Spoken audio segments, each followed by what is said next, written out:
Hello everyone. मेरा नाम है गौतम और मैंने सीजीएल 24 में ऑल इंडिया रैंक 39 हासिल किया है। जैसा कि हमें पता है हमारे सीजीएल 25 के एग्ज़ाम में अब ज़्यादा दिन बचे नहीं हैं। हम अधिक से अधिक यदि काउंट करें तो 60 टू 73 डेज बचे हैं हमारे पास, क्योंकि हमें एग्ज़ाम का डेट क्लियरली मालूम पड़ चुका है। तो इन बचे हुए आखिरी 2 महीनों में हम कौन सी स्टेप को फॉलो करें, हमारी क्या स्ट्रेटजी होनी चाहिए जिससे कि हम इस मिनिमम बचे हुए टाइम को मैक्सिमम यूटिलाइज करते हुए एक बेहतरीन रिजल्ट अपने हाथ में रख सकते हैं।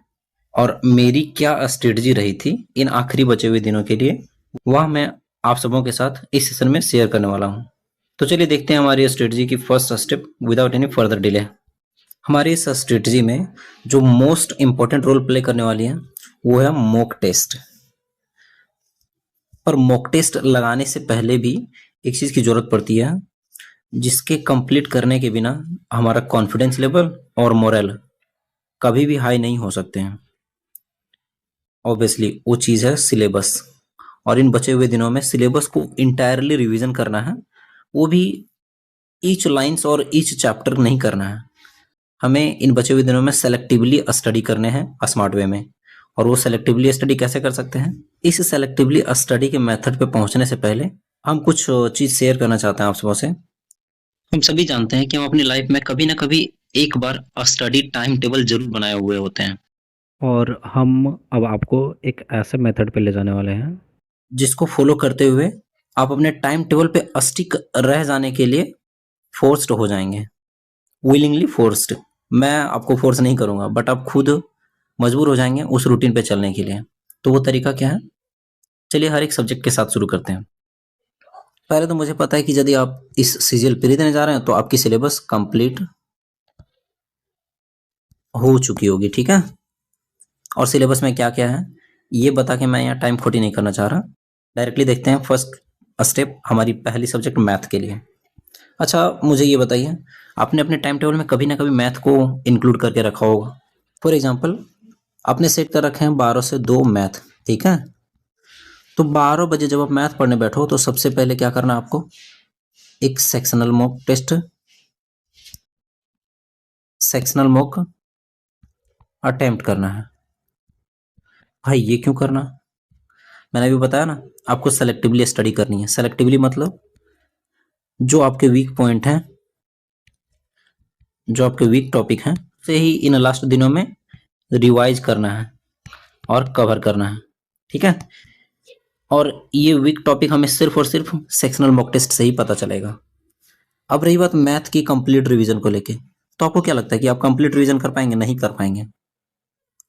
आपके जो सीट्स सर ने प्रोवाइड करवा रखे हैं बस उसे ही मल्टीपल टाइम्स करना है, once going before on the weak topics, ठीक है। आप जैसे वीक टॉपिक पढ़ें, आपको डिसऑनेस्ट सेलर लगा कि डिसऑनेस्ट सेलर में हमसे नहीं बन रहा क्वेश्चन, तो सीट्स के प्रॉफिट एंड लॉस चैप्टर में जाएंगे और वहां पे डिसऑनेस्ट सेलर के टॉपिक वाले जितने भी क्वेश्चन हैं वो कर लेने हैं। One day one topic type की मेथड है ये, क्लियर। अब मैं कुछ एक और चीज बताने वाला हूँ सेक्शनल मॉक टेस्ट को लेके। जैसे मैंने दिया था जब शुरुआत में, तो मेरे स्कोर्स उतने कॉन्फिडेंस बूस्टिंग नहीं थे। कभी कभी लगता था कि मेरे पास टाइम ही नहीं बच पा रहा। लेकिन अब यकीन मानिए, जब आप इसे कंटिन्यू रखेंगे करीब 10 से 15 दिन तक, तो आपको एक बेहतरीन स्कोर दिखने लगेगा। जैसे ये देखिए 45/50। कभी कभी तो आपको 50/50 भी मिलेंगे। लेकिन हाँ, कंटिन्यू रखे रहना है इसको। एटलीस्ट इन बचे हुए दिनों में आप टारगेट बना लीजिए कि 55+ सेक्शनल मॉक्स तो लगाने ही हैं। मैंने 83 लगा रखे थे, यहाँ से आप क्लियरली देख सकते हैं, ठीक है। अब आगे देखते हैं रीजनिंग। तो रीजनिंग मान लीजिए आपने टाइम सेट कर रखे हैं 4 से 6, क्लियर। तो आपको 4 बजे बैठने के साथ ही सबसे पहले एक सेक्शनल मॉक्स इसमें भी लगाने हैं। जब इसके सेक्शनल मॉक लग जाए तो इसको प्रॉपरली एनालाइज करना है। और यदि आपको एक सेटिस्फाइंग मार्क्स मिल जाए, मान लीजिए आपने मॉक दिए और आपको 50/50 मिल गया, तो तुरंत एक और मॉक देना है। और उसमें आपको आई एम डैम श्योर कि आपको 50/50 नहीं मिलेंगे। और मिल गए तो आगे बढ़ जाइए, और नहीं मिले तो जो उसमें वीक पॉइंट मिले आपको, वीक टॉपिक यहाँ भी मिले जो आपको, उसे सर के पीडीएफ या फिर किरण के क्वेश्चन बैंक या फिर यूट्यूब से आपको कवर कर लेना है। यूट्यूब या सर के पीडीएफ पहले टॉपिक वाइज कवर कर लेना है, ठीक है। और यदि आप इस रीजनिंग के लिए सेक्शनल मॉक या सर के पीडीएफ नहीं है आपके पास, या फिर आप चाहते हैं कि एक कॉन्साइज वे में आपको एक बेहतरीन प्लेटफॉर्म प्रोवाइड करवा दिया जाए कहीं से, जो आपको लाइव मॉक टेस्ट का फील भी हो, टाइम बाउंडेशन का प्रेशर भी हो, और आप उस टाइम प्रेशर को हैंडल करना भी सीख जाएं, तो आपके लिए मैं रिकमेंड करूंगा डीसीए एप्लीकेशन पे राहुल सर की क्लास। मैंने खुद इनसे पढ़ रखा है। इनकी एक नॉमिनल फी में टायर 1 एंड टायर 2 दोनों ही एग्जाम के बैच आपको मिल जाते हैं। इनकी जो फीस होती है वो अराउंड 300 के आसपास में होती है, बट हाँ कंटेंट में दम होता है। जितने आपसे चार्ज लिए जा रहा है ना, उनसे कई गुना आपको रिटर्न्स मिलेंगे। ये आप मुझ पर फुली ट्रस्ट कर सकते हैं। मैंने खुद इन्हें फॉलो कर रखा था। आगे देखते हैं इंग्लिश के लिए क्या करना है। इंग्लिश में भी मान लीजिए आपने जो भी टाइम सेट कर रखा हो, उसी सेट किए गए टाइम पीरियड पे सबसे पहला स्टेप होनी चाहिए आपको सेक्शनल मॉक, और इसे आप एक नहीं 2 मॉक देंगे, ठीक है। इंग्लिश टाइम कितनी लगती है यार, एक इंग्लिश करने में आप 10 से 12 मिनट में बना दोगे, और 2 मॉक देने हैं इसमें, और दोनों के एक प्रॉपर नोट्स बनाए रखने हैं, और वीक पॉइंट को on the same day with the help of Neetu ma'am की बुक है ना वॉल्यूम 1, या फिर मिरर ऑफ कॉमन एरर एक बुक है, मिरर ऑफ कॉमन एरर, इन दोनों में से किसी एक बुक को प्रिफर करते हुए सेम डे पे वीक टॉपिक या वीक पॉइंट को एलिमिनेट करते हुए चलना है, ताकि अगली बार से उस टॉपिक या उस पॉइंट से क्वेश्चन आए एग्जाम में तो आपसे ना छूटे। इस तरह से कवर करना है, ठीक है। ये हो गई हमारी ग्रामर सेक्शन के लिए। बट इसमें एक और इम्पोर्टेंट रोल प्ले करती है, और उसे कहते हैं वोकैब। तो वोकैब के लिए हमारा सबसे पहला प्रेफरेंस होने चाहिए, यदि आपने अभी तक कुछ नहीं किया तो हमारा सबसे पहले प्रेफरेंस होने चाहिए टॉप रिपीटेड वाले क्वेश्चंस। जैसे for OWS top 200 most repeated questions करने हैं, फॉर इडियम एंड फ्रेजेस के लिए भी टॉप 200 मोस्ट रिपीटेड क्वेश्चंस करने हैं, एंड सिमिलरली साइनो और एंटो के लिए भी इन सभी को सबसे पहले कवर कर लेना है, ठीक है। क्योंकि ये हमारे डायरेक्टली और बार बार आने वाले क्वेश्चंस होते हैं।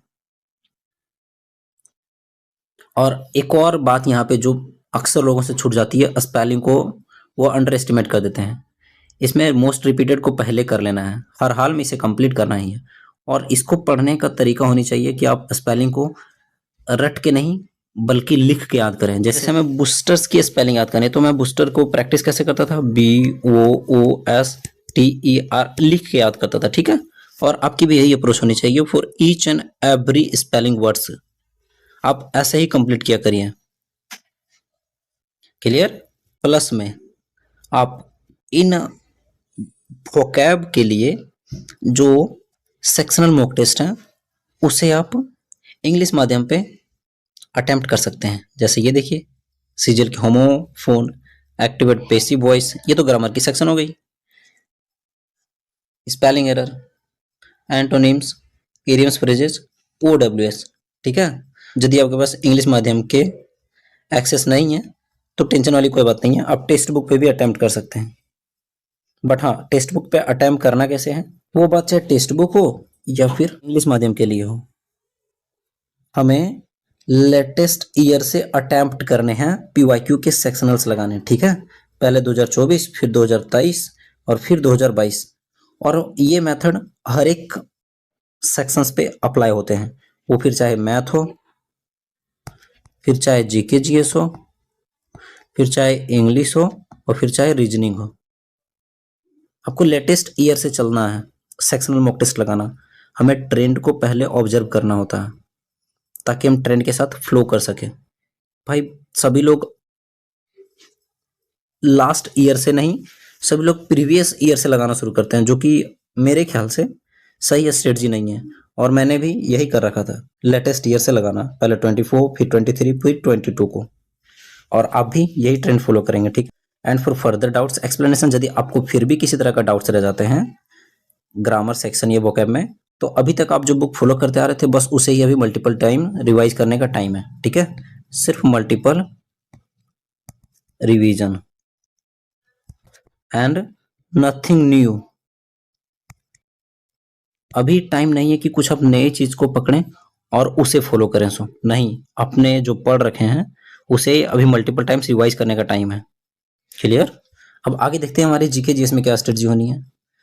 अब यदि यहाँ तक पहुंचा तो आपने ऑब्जर्व कर लिया होगा कि पहला स्टेप क्या होना है। आपके तय किए गए शेड्यूल के अकॉर्डिंग ऑब्वियसली मॉक टेस्ट, वो भी सेक्शनल वाली। क्लियर? और जीके जिसमें आपको दो नहीं सिर्फ एक मॉक टेस्ट लगाने, ठीक है।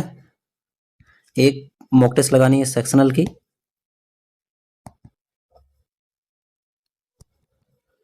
एक मॉक टेस्ट सेक्शनल की, प्लस में आपके जो पुराने नोट्स हैं ऑफ ईच सब्जेक्ट, जैसे में history, geography, polity, etcetera etcetera, उसे ही अब सेक्शनल मॉक्स के अकॉर्डिंग वीक टॉपिक या वीक एरिया को रिवाइज करने हैं, नॉट एंटायरली।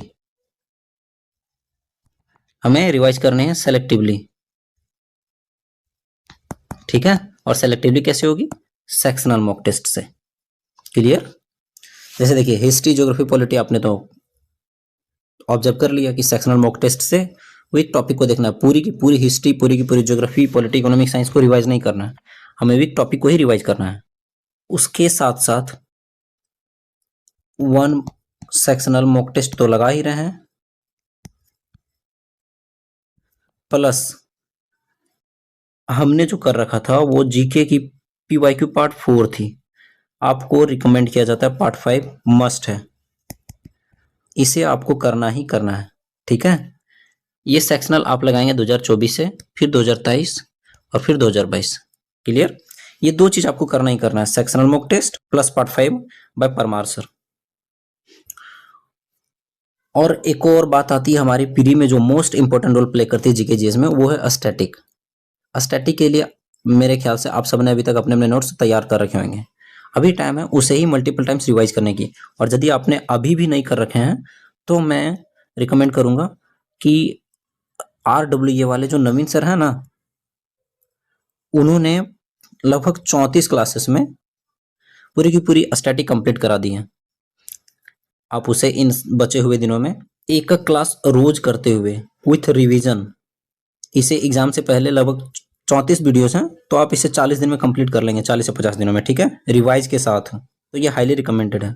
यदि आपने अभी तक स्टैटिक के नोट्स या फिर किसी भी तरह के क्लासेस नहीं कर रखे हैं, तो क्या है कि मैंने इनके भी नोट्स बनाए हैं, प्लस में उसमें परमार सर के भी नोट्स को ऐड ऑन कर रखा है।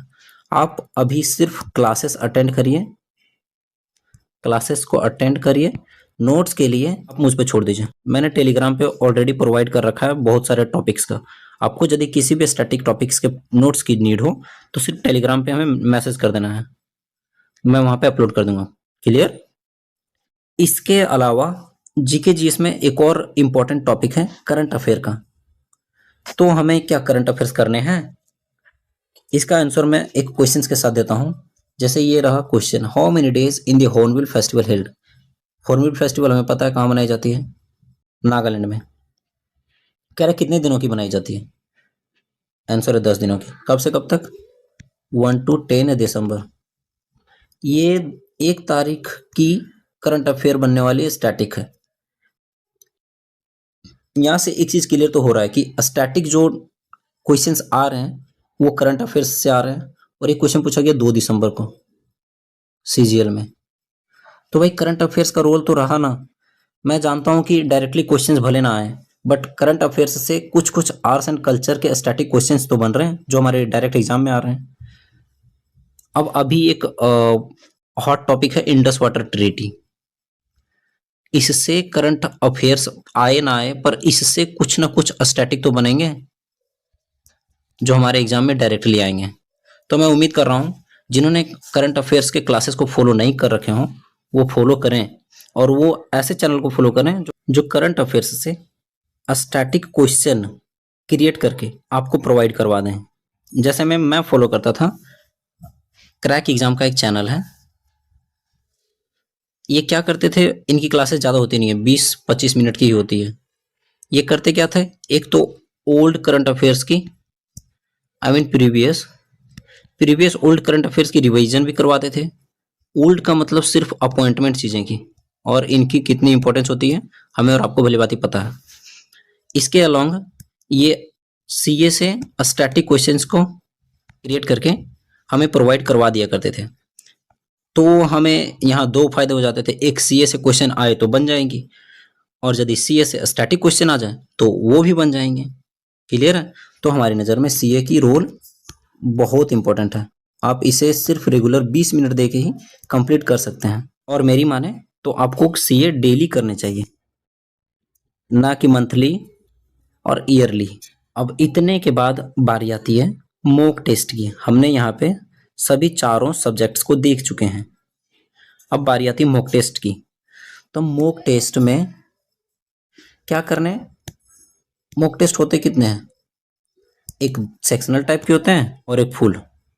और फुल में होते क्या क्या, पीवाईक्यूज और लाइव। भाई सेक्शनल क्या दे रहे हैं हम, पीवाईक्यू की ही तो दे रहे हैं फ्रॉम द लेटेस्ट ईयर। तो हमारा पीवाईक्यू तो सेक्शनल के मोड में कवर हो गया।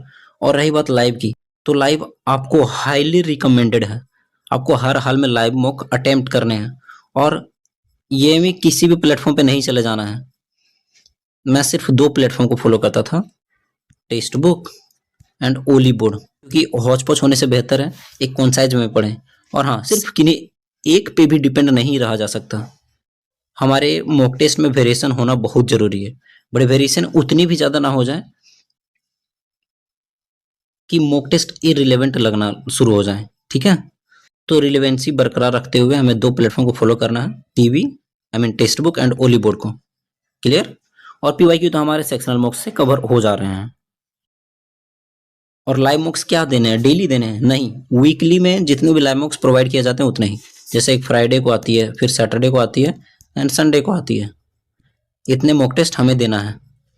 ठीक है? और बचे हुए दिनों में ये दिए गए लाइव मॉक टेस्ट के वीक टॉपिक या वीक एरिया को कवर करके कंप्लीट कर डालना है उसी वीक में, ताकि नेक्स्ट वीक में जब लाइव मॉक दें तो इन सभी टॉपिक से क्वेश्चंस आ भी जाए तो नहीं छूटे। क्लियर? अब नेक्स्ट पार्ट हमारा आता है ट्रैक मॉक स्कोर। हमने जो मॉक दे रखा है उसके स्कोर को देखना और अपने इंप्रूवमेंट को ट्रैक करना। ठीक है? ये देखिए मेरे स्कोर्स यहाँ पे लिख रखे हैं, ये ओली बोर्ड्स के हैं और ये टेक्स्ट बुक के हैं। बहुत लोग सोचते हैं कि मैंने इसे लिखा किस पे है। एप्लीकेशन का नाम है नीबो, आप नॉट इन भी प्रीफर कर सकते हैं। ठीक है? ये बड़ी बात नहीं है, बड़ी बात है हमारे मॉक स्कोर को ट्रैक करना, हमारी इंप्रूवमेंट दिख रही है या नहीं दिख रही है। ये देखिए 158 डाउन हुई, बढ़ी, डाउन हुई, बढ़ी, बढ़ी, फिर डाउन हो गई। ये अप्स एंड डाउन्स आपको दिखते रहेंगे, बट मोरल डाउन नहीं होने देना आपको इम्प्रूवमेंट करना है। आप यदि हमसे पूछें कि इतने सारे मॉक्स में सबसे अच्छा मॉक आपको कौन सा लगा, तो मैं बताऊंगा ये। क्यों? क्योंकि जो मॉक हमें फुल स्कोर दे रहा उसने तो हमारी कमियां कुछ बताई नहीं। कमियां बताती कौन है? जिसमें हमारे सबसे कम नंबर्स आते हैं। तो जिस मॉक से हमें कम नंबर मिल रहा है और रिलेवेंट है वो मॉक, तो फिर मैं तो सबसे अच्छा वही मॉक को बताऊंगा। फुल स्कोर दे देने के बाद हमारी कॉन्फिडेंस हाई हो जाती है, हमारी वीकनेस कुछ पता नहीं चलती, हमें खुश होने का मौका मिलता है। खुश होनी भी चाहिए, परंतु जो हमारे यूजफुल के मौके हैं वो यही मौके हैं जिसमें हमने कम नंबर ला रखे हैं। ठीक है? तो यदि आपके कभी कम नंबर भी आ जाए तो आपको उदास नहीं होना, आपको खुश होना है कि हमें अपनी कमजोरी को पता करने का एक मौका मिला और एक मौका भी मिला जिससे हम अपनी कमजोरी को दूर कर सकते हैं, हम अपने वीक एरिया वीक पॉइंट पे काम कर सकते हैं। क्लियर? तो नेक्स्ट टाइम से ध्यान रखना है कि कम स्कोर आया तो उदास नहीं होना, खुश होना है। बाकी यही थी हमारी strategy, and for you guys all the best and thank you. बाकी मिलते हैं कभी नेक्स्ट सेशन में, तब तक के लिए बाय।